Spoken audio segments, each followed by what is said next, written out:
Your cat does not treat everyone the same way. You may have noticed this already.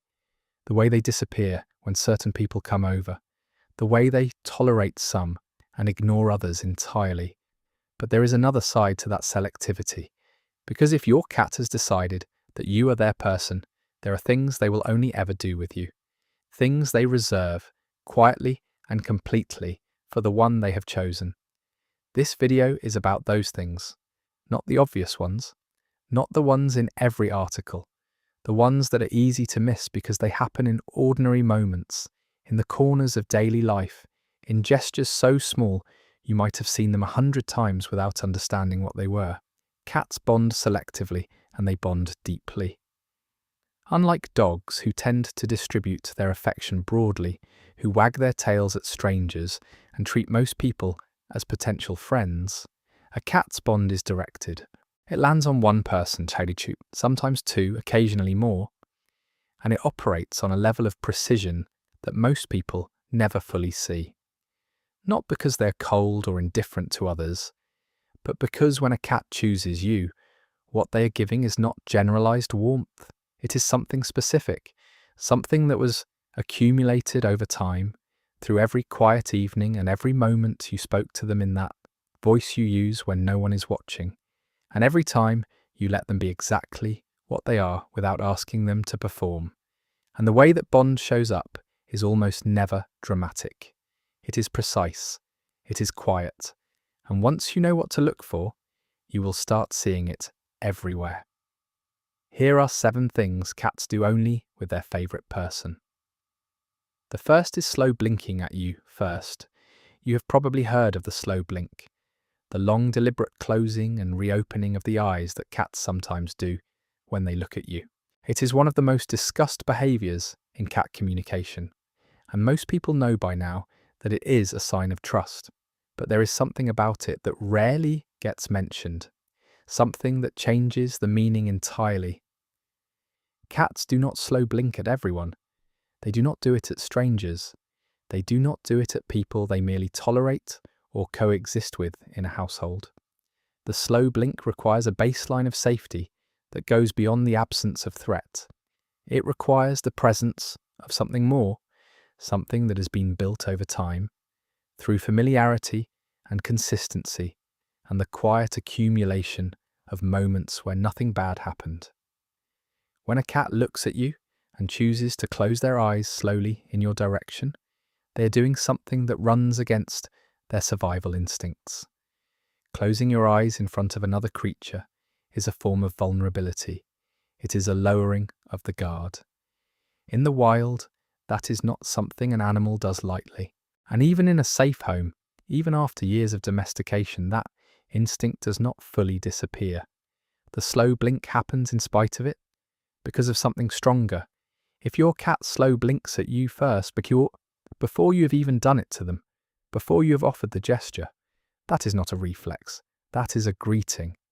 It is them saying, in the most understated language possible, that you're safe, that you're known, that in their internal map of the world, your face is associated with something good enough to close their eyes for. Some cat owners describe noticing this for the first time and feeling something they could not explain, a kind of quiet recognition, not of something new, but of something that had been happening all along, in a language they had not yet learned to read. The second is showing you their belly and meaning it. The belly of a cat is not an invitation. Most people learn this the hard way. A cat rolls over, exposes their stomach, and the natural human response is to reach out and touch it.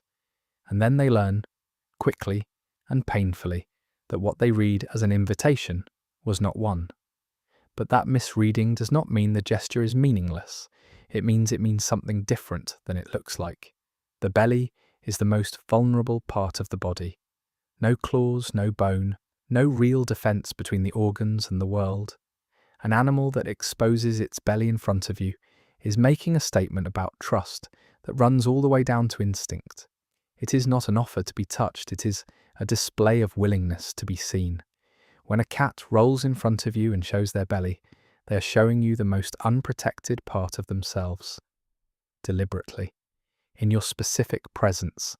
They are saying, in the language of the body, that they do not need to be armoured right now. That with you, they can afford to be soft. Some cats will only ever do this in front of one person in the house. Not visitors, not other family members they know and like. Just you. And if you pay attention, you will notice that it often happens in moments of particular comfort. When the house is quiet, when you have been sitting together for a while, when something in the air between you has settled into ease. They are not performing. They are simply telling you with their whole body that you are the safest thing in the room. The third is following you from room to room for no reason. Not because it is feeding time. Not because you opened a bag that sounds like treats. Not because you're heading somewhere that might be interesting.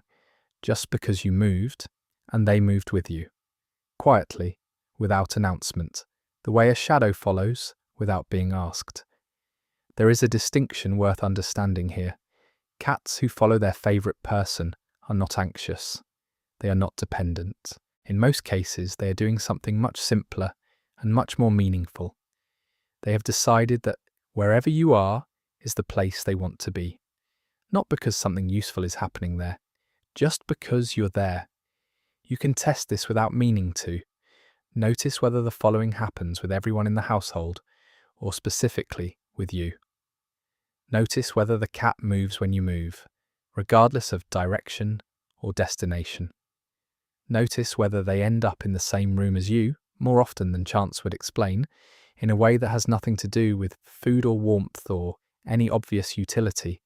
If it is you specifically, that is not coincidence, that is preference. And preference in a creature that has no obligation to give it means something real. Your cat is telling you, in the most wordless and consistent way possible, that your company has value. Not what you provide, not what you represent. Just you, moving through the house, and them deciding that where you go is worth going to. The fourth is bringing you things. This one surprises people the most, because it does not fit the image most people have of cats. Cats are not retrievers. They are not bred for sharing or offering. And yet some cats, usually with their favourite person, and almost never with anyone else, will carry objects across the house and deposit them near you. Toys, small items they found. Occasionally, if they go outside, something they caught. They bring it and they leave it and they look at you. The behaviour has been studied and debated. Some researchers connect it to the behaviour of mother cats, who bring prey back to their young to teach them to hunt. Others see it as a simpler form of offering, a gesture of sharing from an animal whose social vocabulary is otherwise so understated. What is consistent across observations and across the stories people tell about this behaviour is that it is directed, specific. It goes to one person. If your cat has ever dropped something at your feet and then looked up at you, they were not confused. They were not malfunctioning. They were giving you something. The impulse behind it, to bring something to the person who matters most, is one of the most direct expressions of preference a cat can make. It requires them to carry something, to cross the distance between where they were and where you are, and to present it. That is a deliberate act, and it only goes to you. Your cat is reading you constantly. Your breathing, your body temperature, the way your shoulders feel when you lie down exhausted versus when you lie down at peace. They are picking up on all of it, all the time, in ways that most owners never realise. But most of us only ever learn to read the obvious signals back. There is a whole second layer, the subtle things your cat communicates when something has shifted for them. Stress that looks like personality, discomfort that looks like preference, signals that are easy to miss not because they're hidden, but because nobody told you to look for them. I put together a complete guide that covers exactly those signals, the ones underneath the surface of what you see every day. The link is in the description if you want to go deeper with this, but there are still 3 behaviours on this list that almost no one talks about. The 5th is head bunting you specifically. Head bunting, the act of pressing the forehead or the side of the face against you, is one of the most direct gestures in a cat's physical vocabulary.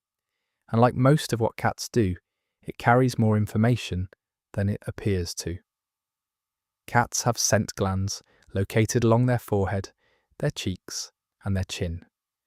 When they press these areas against something or someone, they are depositing their scent. Marking. But the marking that happens between a cat and their favourite person is not the territorial marking that people sometimes imagine. It is not claiming ownership in the way a flag is planted.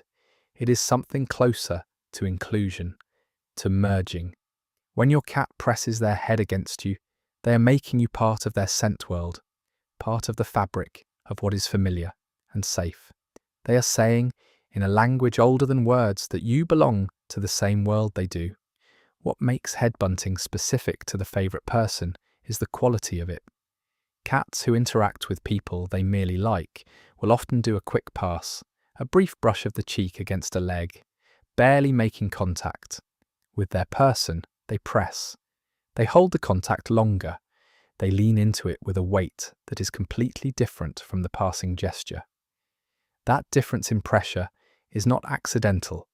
It is the difference between acknowledging someone and genuinely claiming them, between liking someone and having made a decision about them. If your cat presses their head into you and holds it there, you are not just someone they tolerate. You are someone they have marked as theirs. The sixth is staying close during your worst moments. This is the behaviour that stays with people the longest, the one that comes up most often in the stories people tell about their cats years later. The cat who showed up when they were sick, who came and lay down beside them when they were crying alone at night, who pressed close after a loss, after a diagnosis, after a day that had broken something open. The cat who did not know the specific reason, who could not have, but who came anyway and stayed. Cats are sensitive to changes in the people they are bonded to. They notice shifts in breathing rhythm, in body temperature, in the particular chemistry of stress hormones that the body releases when something is wrong. They do not process this information the way a human would. They do not analyse it or draw conclusions. They simply respond to it. And for a cat whose favourite person is in distress, the response tends to be the same across thousands of stories told by people all over the world. Get closer. Make contact. Stay. What makes this behaviour specific to the favourite person is that it is not generalised. A cat who does this for you will often show no such response to others in the same room who are also upset. It is not that they are cold to everyone else. It is that they are tuned specifically and deeply to you. Your signals are the ones they know. Your baseline is the one they have memorised over weeks and months and years of proximity.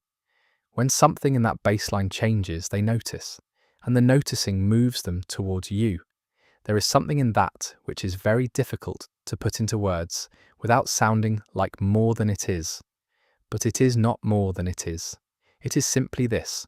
Your cat knows you're normal, and when your normal breaks, they come.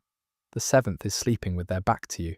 This is the most counterintuitive one on this list, and the one most people misread when it happens. When your cat positions themselves near you and sleeps with their back turned in your direction, it can look like indifference, like they are ignoring you or choosing not to face you. But in the vocabulary of cats, that reading is almost exactly wrong. Turning your back on someone requires trusting that the space behind you is safe, that nothing is going to come from that direction, that you do not need to watch what is there. For an animal whose survival instincts tell it to always have an exit, to always monitor the environment, to never fully relax its vigilance, choosing to sleep with their back toward you is a statement. It means you are the safe direction, the one that does not need to be watched. The presence behind them that they have decided is so known, so consistently harmless, so fundamentally trustworthy, that they can put their back to it and close their eyes. Some cats will sleep with their back toward their favourite person and their face toward the rest of the room. They are, in a very real sense, using you as the wall, the protected side, the direction from which nothing bad comes. And if you understand what that means, if you understand what it costs an animal wired for vigilance to make that decision. Then the back turned toward you stops looking like indifference. It starts looking like one of the most complete forms of trust they know how to give. None of these 7 things happen with everyone. They happen with the person a cat has chosen, over time, through the accumulation of every quiet evening and every bowl filled at the right moment, and every time you let them be strange and particular and entirely themselves without asking them to be different. You may not have known you were building something. Most people do not.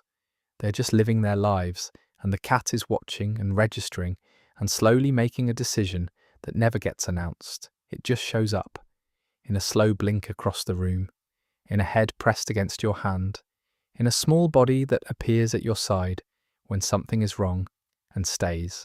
They chose you. And if you look back at the last week, the last month, the last year of living with them, you will probably find all 7 of these, scattered through the ordinary moments in the language you're only now learning to read. Tell me in the comments, which one of these does your cat do with you? And is there one on this list that made you see something differently? A moment that happened and you did not fully understand until just now. Leave it below. Some of those stories are going to mean more than you think.